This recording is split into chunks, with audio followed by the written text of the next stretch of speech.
ओम शांति। तो ऐसे सदा सुहागिन और सदा भाग्यवान संपूर्ण भाग्यवान कितने होंगे? मतलब कितने हैं ऐसे जिसको शिव साजन याद रहता है, निरंतर डबल राइट और निरंतर सर्व प्राप्ति संपूर्ण पवित्र हो? ऐसे कितने मन के होंगे जो अंगुलियों पर गिनते, गिनती जितने। ऐसे रत्नों की ही विशेष पूजा होती है, विशेष 9 रत्नों की पूजा होती है ना। तो जो अच्छी क्वालिटी का रत्न होता है उस एक रत्न में एक रंग का होते हुए भी सब रंग दिखाई देंगे। जैसे सफेद हीरा होता है, बढ़िया हीरा होगा तो चमकता हुआ दिखाई देगा। ध्यान से देखेंगे तो सफेद होते हुए भी उसमें सब रंग दिखाई देंगे। इसका कारण क्या है? सर्व शक्तियों से संपन्न की निशानी यह है। सर्व शक्तियां भिन्न भिन्न रंग के रूप में दिखाई देती है। वह साइंस का हिसाब है। और यह साइलेंस द्वारा सर्व प्राप्तियां, जैसे वर्षा के बाद इंद्रधनुष दिखाई देता है तो उसमें भी सब रंग दिखाई देते हैं। यह भी ज्ञान वर्षा के बाद, वर्षा का फल सर्व प्राप्ति स्वरूप। तो ऐसा श्रेष्ठ हीरा व रतन सर्व प्राप्ति स्वरूप होने के कारण जो शक्ति पाना चाहे उस रतन द्वारा प्राप्त कर सकते हैं। तो ऐसे रतन कितने होंगे? 9 रत्न का पूजन निर्विघ्न होने के लिए विशेष होता है। कोई के ऊपर विशेष विघ्न आता है तो 9 रत्नों की पूजा करते हैं तो इतने निर्विघ्न बने हो। हर रत्न संपन्न होता है, लेकिन फिर भी हर रत्न की मुख्य अपनी विशेषता होती है। इसीलिए 9 रत्नों की इकट्ठी पूजा भी होती है। और अलग अलग भी विशेष कोई विघ्न अर्थ कोई रतन गाया हुआ होता है। मानो धन की समस्या का विघ्न है तो धन की प्राप्ति व अप्राप्ति का विघ्न हटाने के लिए विशेष रतन होता है। बीमारी ज्यादा मार्क ली होगी तो उसका यादगार भी अपने हाथ में रिंग अंगूठी बनाकर पहनते हैं या गले में लॉकेट बनाकर डालते हैं। तो यह सब हिसाब वर्तमान के प्राप्ति के हैं। तो वो सारा हमारा यादगार है। क्योंकि जब हम ऐसे बनते हैं तो वो वैसे प्रकृति में वाइब्रेशन जाता है और वैसे जो स्टोन्स बनते हैं ना उसके अंदर वो वाइब्रेशन स्टोर हो जाता है, जो हमको थोड़ी थोड़ी हेल्प करता है। बहुत हेल्प नहीं करता है, बस थोड़ा हेल्प करता है। जैसे शांति के वाइब्रेशन अगर हम अभी भेज रहे हैं, शांत रहने की कोशिश कर रहे हैं, बाबा से शांति किरणें लेकर प्रकृति को दे रहे हैं। तो मून होता है, मून को कहते हैं, क्या कहते हैं, ज्ञान, शीतलता है ना। जैसे ब्रह्मा बाबा है तो क्या है, शीतलता है। ज्ञान चंद्रमा है तो उनसे शीतलता की किरणें निकलती है, तो ये उनका यादगार है। तो ऐसे कितने होंगे, गिनती करने में आते हैं, नाम के नहीं दिखाने के हैं। अगर अनाउंस भी करे तो भविष्य में प्रसिद्ध भी होंगे, लेकिन अभी हो सकता है बताने की बात नहीं।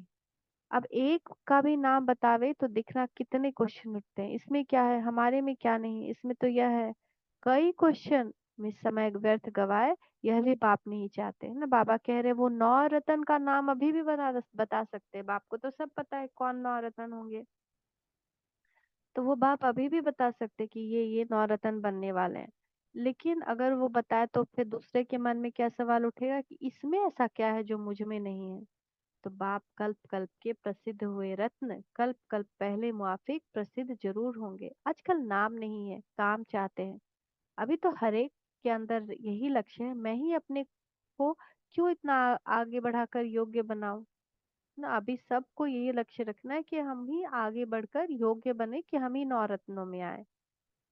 अच्छा, विशेष जो मेले की सेवा पर उपस्थित है उनको को याद देना, क्योंकि ये सेवा द्वारा बाप से मिलना ही है। योग युक्त हो सुना है, इसलिए बाप दादा सेवाधारियों को सदा सम्मुख ही देखते हैं। ऐसे सेवाधारी कभी भी अपने को दूर नहीं समझेंगे, सम्मुख ही समझेंगे। दूर दूर से अपनी जन्मभूमि पर आए हैं। ब्राह्मणों की जन्मभूमि मधुबन है ना, ऐसा समझते हो ना कि अपनी जन्मभूमि पे आए हैं। जन्मभूमि का बहुत महत्व रखते हैं। फिर ये अलौकिक जन्मभूमि है। इस अलौकिक जन्मभूमि में आने से ही लौकिकपन स्वतः ही भूल जाता है। क्योंकि जैसे धरनी वैसी करनी, ये गायन है ना। जैसा संग वैसा रंग, जैसा अन्न वैसा मन, गाया हुआ है ना।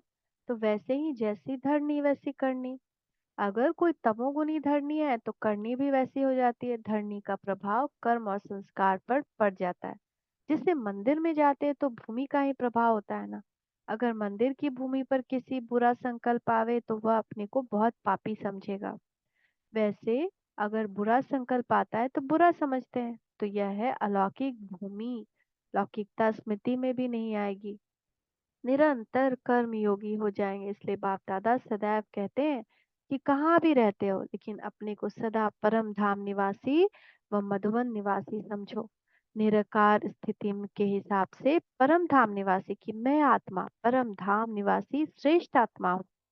और साकार यानी बॉडी के हिसाब से क्या समझना है कि मैं मधुवन निवासी हूँ। मधुवन कहने से ही वैराग्य वृत्ति और मधुरता दोनों आ जाती है। तो स्थिति में बेहद का वैराग्य, वृत्ति और संपर्क में मधुरता दोनों चाहिए। तो स्थान से स्थिति का कनेक्शन है ना। जहाँ पे सिर्फ विकार है तो वहाँ पे हम भी विकारी बन जाते हैं। तो स्थान से, खान पान से, पानी से, संबंध संपर्क से हमारी दृष्टि, वृत्ति, कृति सब पतित बन जाती है। लेकिन इसके लिए महसूसता की शक्ति चाहिए कि हम देख सके कि हम क्या से क्या बन गए। तो सभी बेहद के वैरागी बने हो कि अभी कहाँ लगाव है। बेहद के वैरागी का कहाँ भी लगाव व झुकाव नहीं होगा। उसका सदैव इस पुरानी दुनिया से किनारा होगा। बेहद के वैरागी तब बन सकेंगे जब बाप को ही अपना संसार समझेंगे। बाप ही संसार है, तो जब बाप में संसार देखेंगे, अनुभव करेंगे, महसूस करेंगे, तब बाकी क्या रहा। तो ऑटोमेटिक वैराग्य आ जाएगा ना। बाप ही मेरा संसार है तो संसार में ही रहेंगे, दूसरे में नहीं जाएंगे, नहीं तो किनारा हो जाएगा। संसार में व्यक्ति और वैभव सब आ जाता है। तो बाप को ही अपना संसार बनाया कि आगे कोई संसार है, कोई संबंध व संपत्ति है क्या। बाप की संपत्ति सो अपनी संपत्ति। तो इसी स्मृति में रहने से ऑटोमेटिक बेहद के वैरागी हो जाएंगे। कोई को देखते हुए भी नहीं देखेंगे। कोई भी मेरे सामने है, लेकिन वो नहीं दिखाई देगा, हमको भगवान ही दिखाई देगा।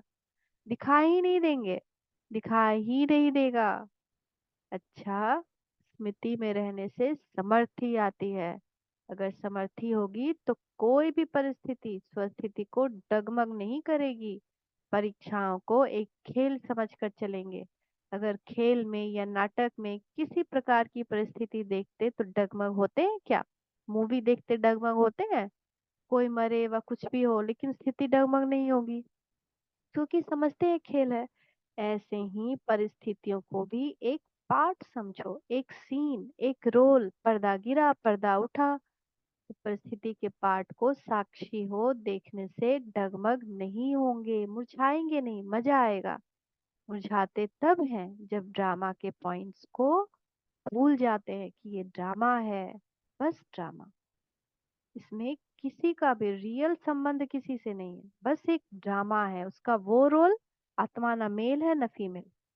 जिसका जिसके साथ रोल है वो रोल कर रहा है, और रोल खत्म होने के बाद आत्मा परम धाम में।